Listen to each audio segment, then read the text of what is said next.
Recep 3 ekmek ver. 2 tane daha var. Masayı tam yok.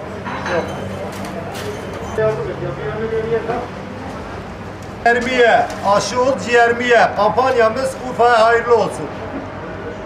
Ciğerler bedava.